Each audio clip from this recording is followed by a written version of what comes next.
மாலை வணக்கம்.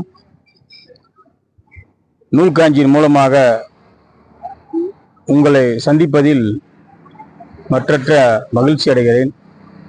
தொடர்ந்து சங்க இலக்கியத்தை கொண்டாடி கொண்டிருக்கும் இந்த வேளையில் இன்று கலித்தொகை என்ற பாடலில் 133வது பாடல் இன்று நாம் பார்க்க இருக்கிறோம். இது நெய்தல் களி என்ற வகையை சார்ந்தது. நல்லூந்துவனார் என்ற புலவர் பாடிய பாடல். அகம் சார்ந்த காதல் பாடல்கள் காலத்தால் அழியாத 9 நவ கருத்துக்களை கொண்டுள்ளது. ஒரு பெண் ஆணுக்கு எடுத்துச் சொல்வது போல் அமைந்த பாடல்கள் என்பதால் சிறப்பு பெற்றது. காதல் வாழ்க்கையிலிருந்து கற்பு வாழ்க்கை வரைவு கடாது இருக்கக்கூடிய கருத்துக்களை தோழி பக்குவத்தோடும் பண்போடும் தலைவனுக்கு எடுத்து சொல்வதாக இப்பாடல் அமைந்துள்ளது. தலைவன் களவு ஒழுக்கத்திலிருந்து கற்பு வாழ்க்கைக்கு திருமணம் செய்யாமல் இருக்கிறான். அதை பார்த்து தோழி பேசக்கூடிய செய்திகள். தலைவி மன வருத்தத்தில் இருக்கிறாள். இதை சகித்து கொள்ள முடியாத தோழி தலைவனுடன் போய் பேசுகிறாள். இந்த பாடல் தோழி கூற்றாக அமைந்துள்ளது. திருமணம் ஆசை இல்லாமல் இருக்கும் தலைவனுக்கு தோழி எடுத்து கூறுவது, அறிவுரை கூறுவது, திருமணத்திற்கு விரைவுபடுத்துவது போன்ற கருத்துக்களை உள்ளடக்கியது இந்த பாடல். இந்த பாடலை நாம் இப்போது பார்க்கலாம். பொதுவாகவே சங்க இலக்கியங்கள்ல கலித்தொகையில ரொம்ப காதலை சொட்ட சொல்லக்கூடிய பாடல்கள் ஏராளமாக இருக்கிறது. இன்று பார்க்கக்கூடிய இந்த 133வது பாடல். மாமலர் முகண்டம் தில்லையோடு ஒருங்குடன் காணல் அணிந்த உயர் மணல் எக்கர்மேல் சீர்மிக சிறைப்பினேன் மரமுதல் கை சேர்த்த நீர்மலி கரகம்போல் பழம் தூங்கும் முடத்தாளை பூமலர் போல புல் அல்கும் துறைவா கேள். ஆற்றுதல் என்பது ஒன்றும் அளந்தவர்க்கு உதவுதல். போற்றுதல் என்பது புணர்ந்தாரை பிரியாமை. பண்பு எனப்படுவது பாடிருந்து ஒழுகுதல். அன்பு எனப்படுவது தன் கிளை செராமை. அறிவு எனப்படுவது பேதையார் சொல் நோன்றல். செறிவு எனப்படுவது கூறியது மறாமை. நிறை எனப்படுவது மறை பிறர் அறியாமை. முறை எனப்படுவது கண்டோனது உயிர் ஒவ்வல். பொறை எனப்படுவது போற்றோரை பொறுத்தல். ஆங்கு அதை அறிந்தலிர ஆயின் என் தோழி நல்முதல் நலன் உண்டு துரத்தல் கொண்க. தீம்பால் உண்பர் கொல்கம் களம் வரைதல். நின் தலை வருந்தியால் துயரம் சென்றானே களையுமோ புன்க நின்றே என்ற தொடரக்கூடிய இந்த பாடல்ல தோழி தலைவன் இருக்கும் இடத்திற்கு செல்கிறாள்.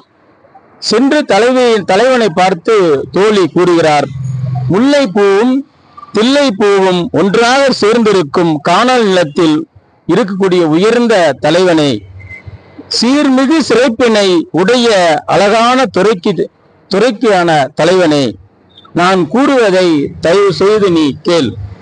தலைவனுக்கு அறத்தை போதிக்கிறாள். தோழி சென்று பண்பாடு விளக்கம் தலைவனுக்கு மட்டுமல்லாது இந்த உலகத்திற்கு பொருந்துவதாக அமைந்துள்ளதாக அமைகிறது இந்த கருத்துக்கள். ஆற்றுதல் என்பது ஒன்று அளந்தவர்க்கு உதவுதல். வறுமை துன்பம் போன்றவற்றில் இருப்பவர்களுக்கு உதவி செய்தல். போற்றுதல் என்பது பொறாமை என்று சொல்லக்கூடிய உயிராலும் உடலாலும் கலந்தவரை பிரியாமல் இருத்தல் என்று சொல்வார்கள்.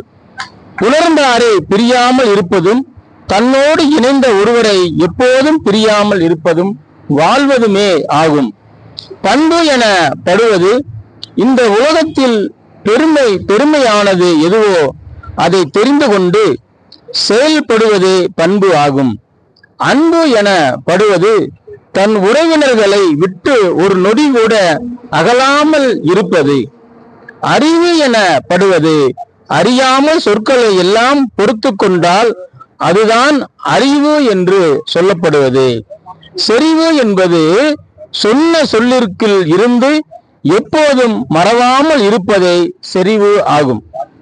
நிறை என்பது மறைக்கப்பட வேண்டிய விஷயங்களை மறைத்து காட்டல் அதுதான நிறைவு ஆகும். முறை எனப்படுவது குற்றம் செய்தவர்களை பாகுபாடு பார்க்காமல் கண்டித்தல் முறை என ஆகும்.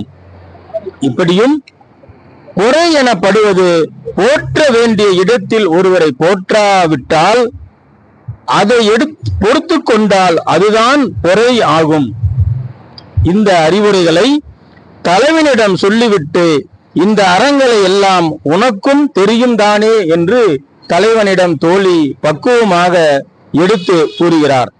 அவள் நெற்றியின் அழகை அடைந்து விட்டு அவளை திருமணம் செய்யாமல் காலம் தாழ்த்துவதை பார்த்து தோழி சொல்கிறார். கறந்த பாலை குடித்து விட்டு பாத்திரத்தை தூக்கி எறிவது போல என்று சுட்டி காட்டுகிறார். அவள் நெற்றியின் அழகை அடைந்து விட்டு அவளை திருமணம் செய்யாமல் காலம் தாழ்த்துவதை பார்த்து கறந்த பாலை நீ குடித்து விட்டு பாத்திரத்தை தூக்கி எறிவது போல வீசி எறிவது போல என்று தோழி சுட்டு காட்டுகிறார். இனியும் தாமதம் செய்யாமல் உன்னையே நினைத்து நினைத்து வருந்தி கொண்டிருக்கும் என் தலைவியை விரைவாக வந்து திருமணம் செய்து கொள். பின்பு அவள் மனத்துயரத்தை நீ போக்குக என்று சொல்கிறார். அவள் மிகுந்த துயரத்தோடும் மிகுந்த வருத்தத்தோடும் காட்சி அளிக்கிறார். அந்த வருத்தத்தை போக்குவதற்கு நீ விரைவாக வந்து நீ அவளை திருமணம் செய்து கொள்ள வேண்டும். இப்பவே உடனே தேரை எடுத்துக்கொண்டு கிளம்பு என தோழி மிக விரைவாக செல் என்பதை சுட்டி காட்டுகிறார். தோழி கோபம் கொள்ளாமல் அறிவுரை சொல்வது போல் கூறுகிறது. 9 பண்புகளையும் தலைவன் கொண்டுள்ளதையும் அதை நயமாகவும் அவன் பக்குவப்படவும் அவன் எடுத்து கூறுவதை பார்க்கும் பொழுது இன்றைய தோழிகளும் இப்படி இருந்தால் எந்த பிரச்சனையும் வராமல் இருப்பது என்பதற்கு இந்த பாடல்கள் ஒரு உதாரணம் என்பதை சொல்லி தோழி நல்ல கருத்துக்களை எடுத்து கூறியும் தலைவனிடம் தலைவியை விலகாமல் அவளுடைய பிரியாமல் இருக்க வேண்டும் என்பதையும் உன்னோடு சேர்ந்தவரை ஒருபோதும் பிரியாமல் இருக்க வேண்டும். பெருமை தரும் செயல்களை அறிந்து அவள் செயல்படும். உறவை விட்டு அகலாமல் இருக்க வேண்டும். அறியாமல் அவள் சொல்லி இருந்தால் கூட அதை நீ பொருட்படுத்த கூடாது என்பதையும் உன்னம் திருமணம் செய்கிறேன் என சொன்ன சொல்லை நீ மறக்கவே கூடாது என்பதையும் மறக்க வேண்டிய விஷயங்களை மறைந்து சொல்ல வேண்டிய செய்திகளை சொல்லி தலைவியை அன்போடும் பண்போடும் வழிநடத்த வேண்டும் என்பதையும் தோழி சுட்டிக்காட்டுகிறார். எப்போதும் புன்னகை மறவாமல் இல்லறம் நடத்த வேண்டும் எனவும் தோழி மிக பண்போடு எடுத்து கூறுகிறார். தோழி சொன்ன அறக்கருத்துக்கள் தலைவனுக்கும் மட்டுமல்லாமல் இந்த நாட்டுக்கும் இந்த வீட்டுக்கும் தான் போன்ற நாம் புரிந்து செயல்பட வேண்டும் என்பதையும் இன்றளவும் இந்த பாடல் பொருந்துவதாகவும் இருப்பதையும் இந்த பாடலுக்கு மிக சிறப்பு என்பதை கூறி தலைவியினுடைய சோகங்களை எப்படியெல்லாம் தான் உடன் இருந்து பட்டவளோ அந்த துயரங்களை எல்லாம் தலைவனிடத்தில் எடுத்து கூறி நீ விரைவாக வந்து நீ தலைவியை திருமணம் செய்து கொண்டு உன் வாழ்க்கையில் சந்தோஷமாக இருக்க வேண்டும் என்பதை தெளிவாக எடுத்து கூறுகிறாள்.